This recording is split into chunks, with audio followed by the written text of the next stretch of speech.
ഇന്ന് രാത്രി ഇവിടെ വന്ന് ദൈവം ഇതിലേ ആരെല്ലാം നിന്നെ ഇവിടുന്നൊക്കെ വെട്ടിയാലും തമ്പുരാൻ ടിക്കിട്ടാൽ നിൽക്കേണ്ട സ്ഥലത്ത് നീ നിന്നിരിക്കും.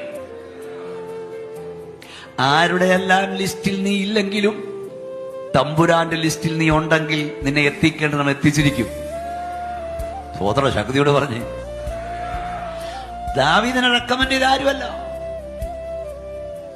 ശൗല് റെക്കമെൻഡ് ചെയ്തില്ല. ശൗമേലിന്റെ പ്ലാനിൽ അവനില്ലായിരുന്നു.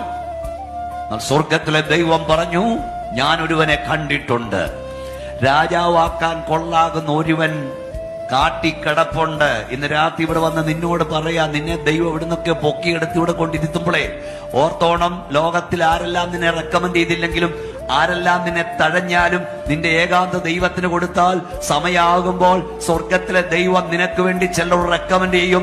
രാജാവാക്കാൻ കൊള്ളാകുന്നവൻ, ഇന്ന സ്ഥലത്തിരുത്താൻ കൊള്ളാകുന്നവൻ ഒരുവൻ ഇന്നടത്ത് കിടപ്പുണ്ടെന്ന് ദൈവം റെക്കമെൻഡ് ചെയ്യും. നീ എവിടെ കിടന്നാലും ദൈവം നിന്നെ പൊക്കിയെടുത്ത് കൊണ്ടുവരേണ്ടടുത്ത് കൊണ്ടിരുത്തും.